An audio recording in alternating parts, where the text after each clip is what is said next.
Amos Lawrence. Amos Lawrence was born on April 22, 1786. He was a weak child, consequently could not attend school, but his mother did not neglect him. When only 13 years old, he became a clerk in a country store. In this store was kept everything in the hardware line, from a plow to a needle. In the textile line, from a horse blanket to a pocket handkerchief. Then you could buy the productions usually found in a vegetable garden. Everything was kept, even to Jamaica rum and drugs for the sick. A good place, indeed, for a bright, active boy to gain new ideas. Each country store in those days had its bar, and the clerks were as likely to be called on to mix drinks as they were to be asked to measure off dry goods, and it was considered as honorable. Not only this, but it was customary for clerks to take a drink themselves, but young Lawrence determined to neither drink nor smoke.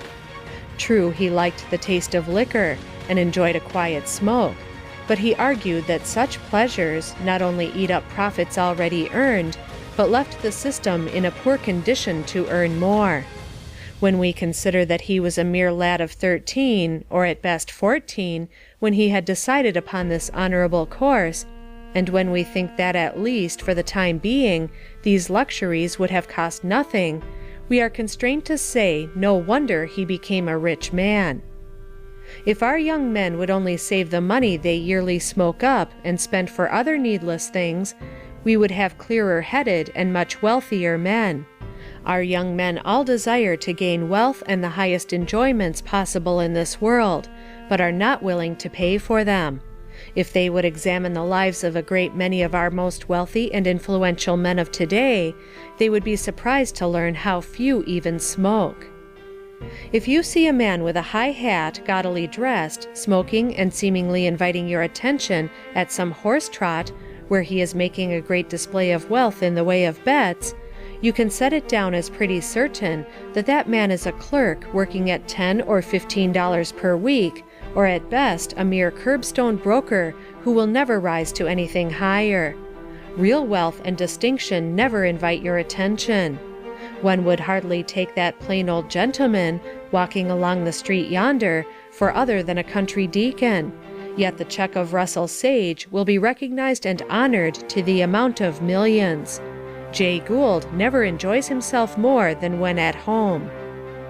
We spend as a nation now, every year, 900 millions for liquor, and 350 millions for tobacco. Total, 1,250 millions. 1,250 millions thrown away. More than twice what we use for bread and meat. Then look at that vast waste of unearned wages.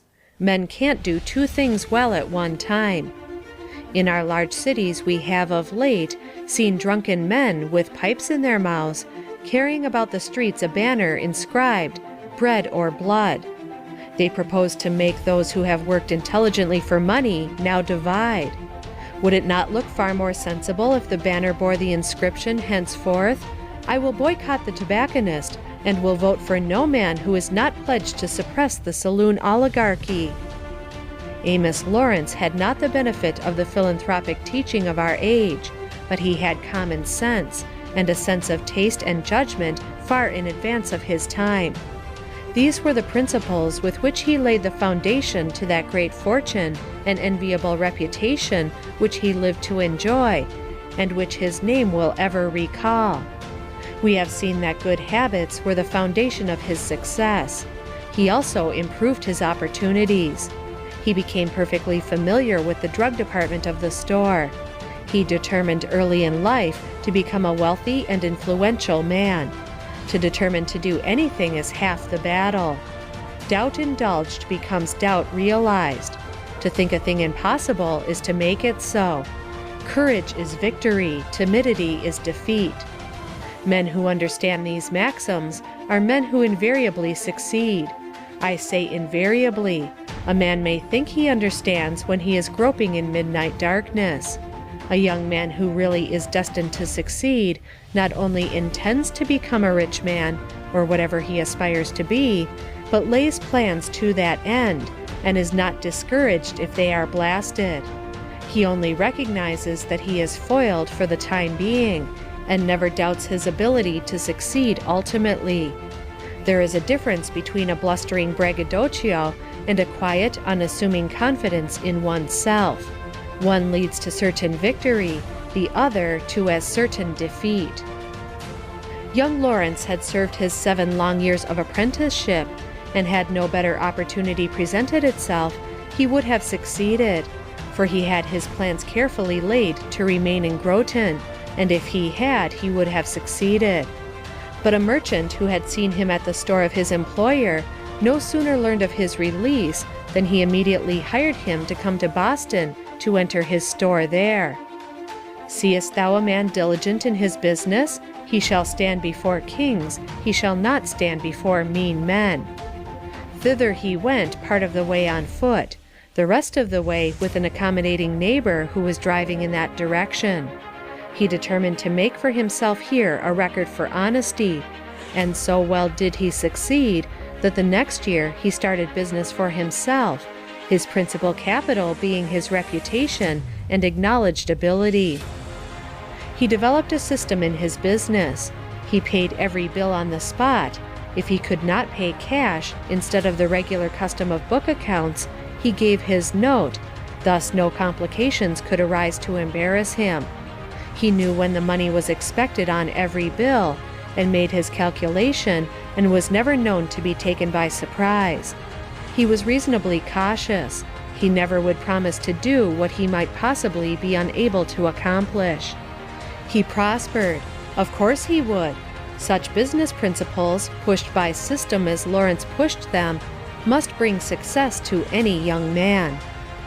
Another thing, to anyone who may now imagine he, perhaps, entered business on the tide of prosperity, we desire simply to say, on the contrary, from 1808 to 1815 was one of the dullest periods our mercantile history can recount. No, luck did not favor him, but pluck did. He pushed his mercantile business for years, amassing an immense fortune. Our country was then new, and he had to import most of his merchandise from England. But as he ever made a study of his business, concluded that he would start manufacturing industries here, which would prove not only profitable to himself, but of inestimable value to us as a nation. In accordance with these motives, he was largely instrumental in connection with the Lowells in building up the flourishing cities of Lowell and Lawrence. He never speculated in stocks. Young men, there is no money in stocks to the average man, not even in legitimate stock dealing, to say nothing of the numerous watered concerns. We were looking over a paper recently when our attention was attracted to a paragraph which explained that in a transaction which involved 8,000 bushels of wheat, it was found that the odds against the buyer was over 22%. While wheat is not stocks, still a good rule would be never to go into anything unless the chances are at least equal. Amos Lawrence once said, "Young man, base all your actions upon a sense of right, and in doing so never reckon the cost." What a glorious principle for any young man, a principle he would find hard to follow in many stock speculations. Even exchange is no robbery. It is not even exchange to bet and take a man's money, and it makes little difference whether you bet on a horse's gait or the grain he will eat next month. At another time he said, "Good principles, good temper, and good manners will carry a young man through the world much better than he can get along with the absence of either." His sayings are numerous, yet every one is worthy of attention. All of them have a golden thought for old and young. Mr. Lawrence did not give away in large amounts to institutions of learning, but he kept 2 rooms in his house wholly for the storage of articles designed to relieve poor people. One contained clothing of every description, the other food and other necessaries of life. He gave away during his life over $700,000, and when he died, people mourned that he had gone, for there were none left that could take his place. Ah, this is success. He died December 31st, 1852. End of Section 4, Amos Lawrence.